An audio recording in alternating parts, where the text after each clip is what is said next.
Here at the Brave New Teaching Podcast, we are always looking for the newest, most engaging, and fantastic books for you, the teachers, to step up your game and enhance your practice. And we have a brand new book recommendation for you that we just couldn't wait for an entire episode to share. If you are looking for a professional development book that's going to serve you over this winter break, or maybe even as a gift to a fellow educator, we have got your next recommendation.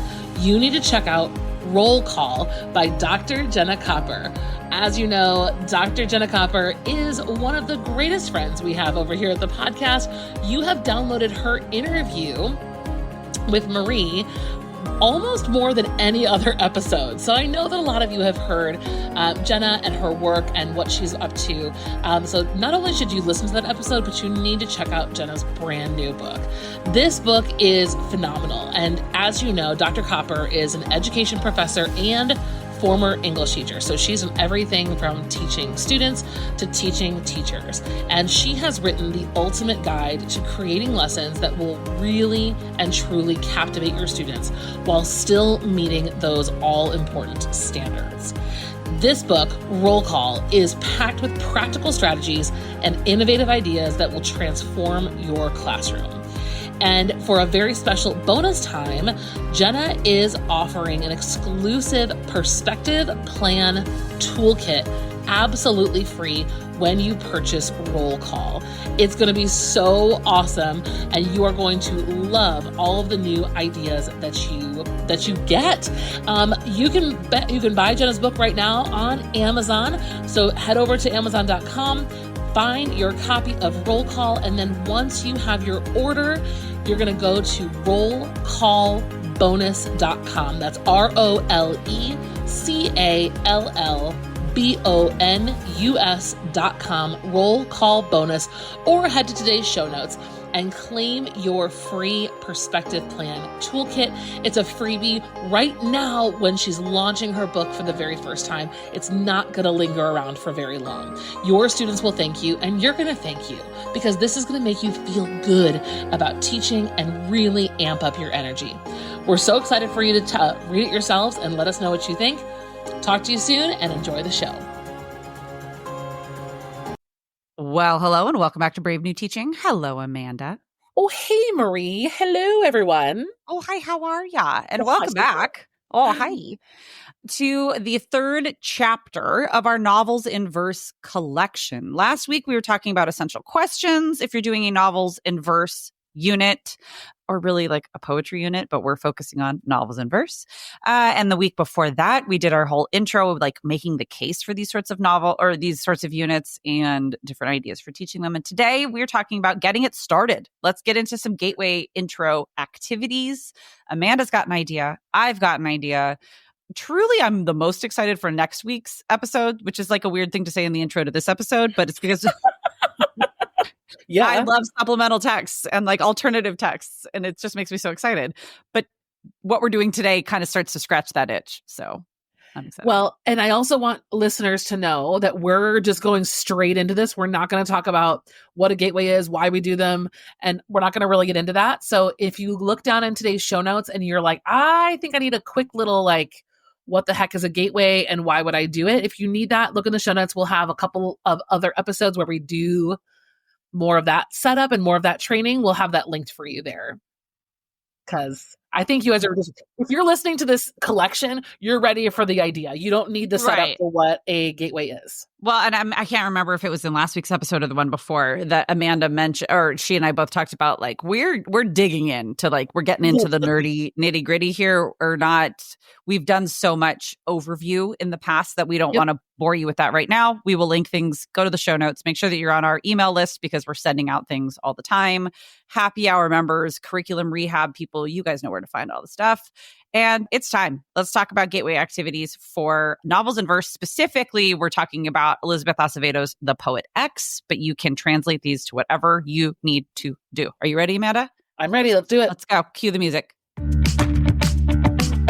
You're listening to Brave New Teaching, and we are so much more than a podcast. We give teachers the inspiration, support, and tools to challenge the status quo. I'm Amanda, and I'm a former English teacher from Illinois. And I'm Marie, and I'm a high school teacher from Southern California.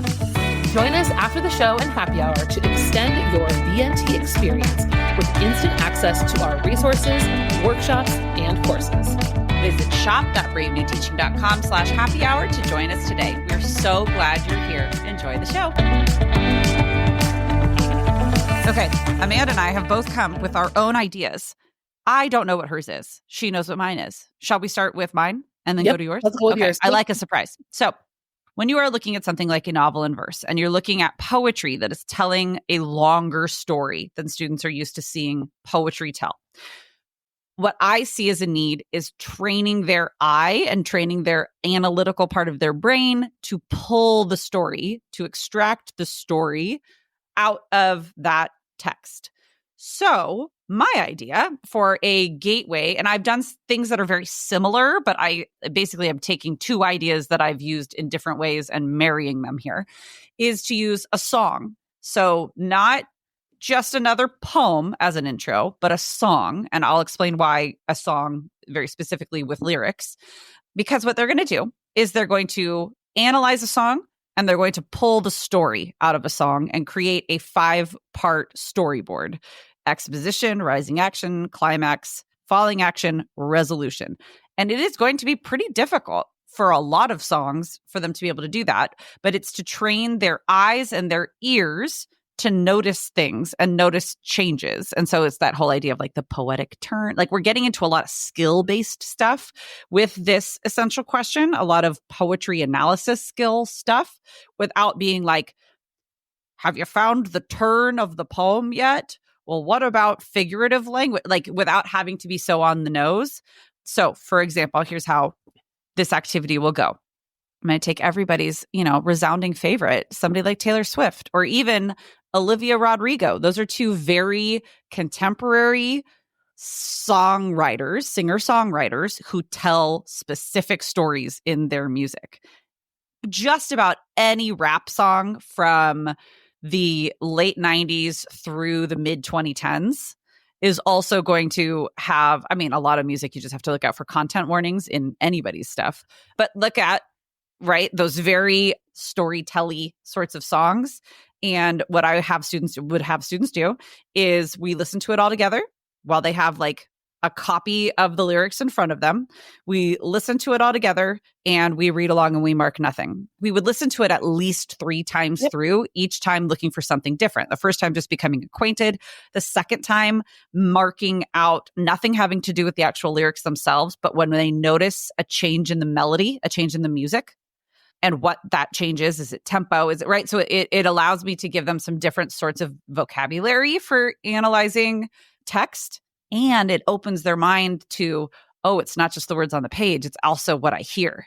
And then that third time listening through, looking at actually maybe even 4 times now that I say this out loud, looking at the lyrics. And then the 4th time matching up or finding dissonance between the lyrics and what they hear.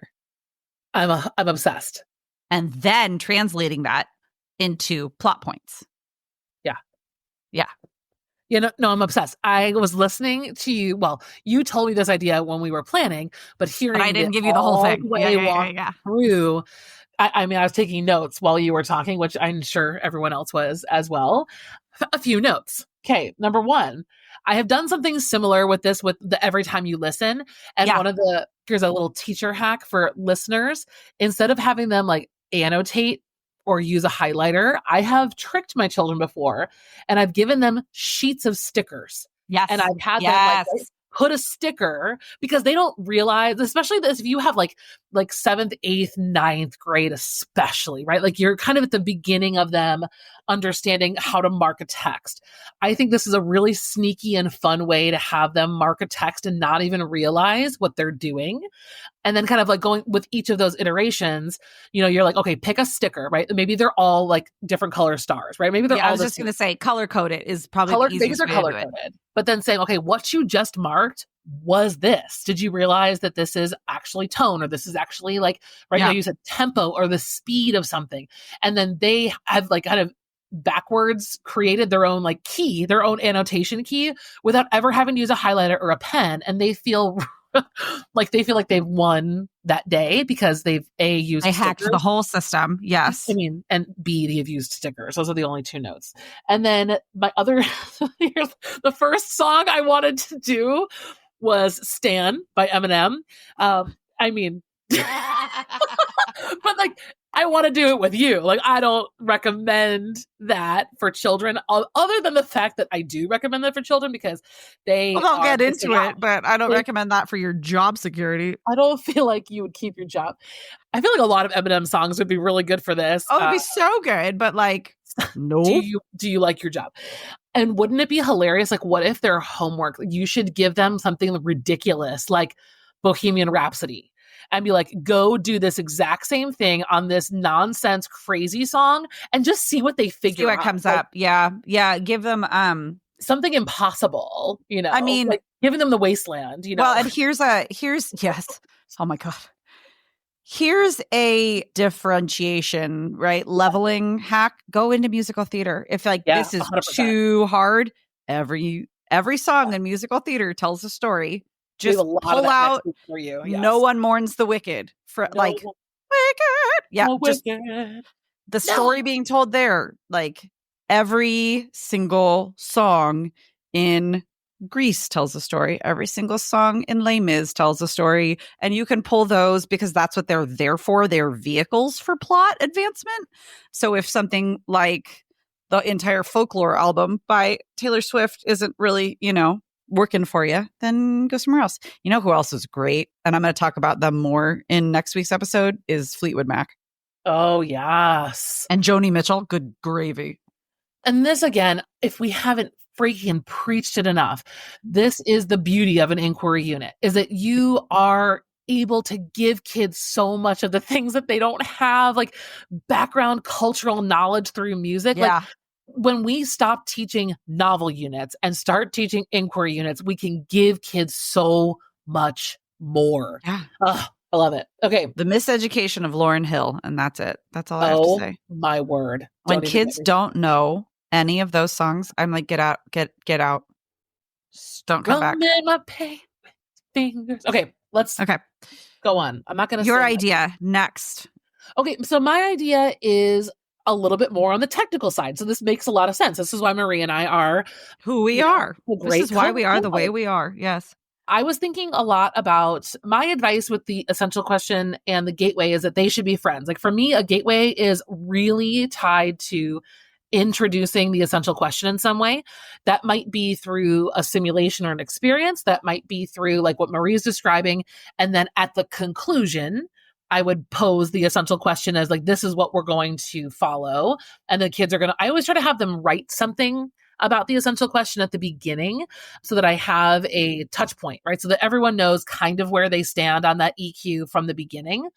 And so when I was looking back at the EQ that we have written for this unit, we had talked a little bit about the fact that which is more important, knowing your story or telling it, and that we can break that down by lenses. And so I was thinking a little bit about that lens angle, especially Marie had brought that up, that was a really important part of filling in some gaps on her curriculum map, right? We talked about that in episodes 1 and 2 of this collection. So with that in mind, I'm thinking about lenses and like the way we view stories depending on where we're seated at the table, who's telling it, who's viewing it.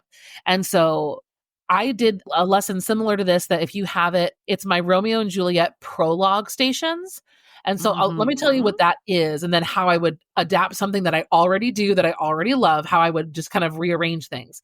So this is a close reading lesson originally, and we basically take the prologue. Everyone has a copy of the prologue in front of them. So what we're going to do here is read the prologue together. Maybe I'll define a few words that kids don't understand. And then the stations are going to be different things I want kids to annotate for. So with the prologue at station 1, you're going to annotate the iambic pentameter. At station 2, you're going to annotate the motifs. At station 3, you're going to annotate the couplet at the end and then kind of suss out the meaning of that couplet at that station, right? So each station is an annotation focus. So what I was thinking to translate for this particular question would be a kind of maybe a song, any text, or maybe even an image. The text doesn't really matter. Choose your own dream here. Yeah. But then the stations would be different lenses. And they don't even necessarily need to be lenses per se. They could just be different perspectives or different points of view. So we're looking at this like famous work of art. Okay, at station 1, you're going to look at it from this subject's point of view. If you were this person in this painting, how would you see things? At station 2, you're going to change perspectives. At station 3, so all the stations are different lenses and everyone's looking at the same text 6 different times in 6 different ways. And that repetition is what really, it seems egregious, right? It seems like, oh my gosh, it's so much repetition though. But that's where, like, by time 4 and 5 is where they actually are getting it. Like, it really does take that many times. Well, because complexity and nuance do not come naturally to our students. And they don't come, and they never have, right? Like, let's be clear. Kids are different, but kids are also the same. And kids never were just kind of picking up on nuance without the prodding of a really talented educator. So this is you, that really talented educator. And I think that might be a really cool way to set up. How does the story change depending on who's telling it?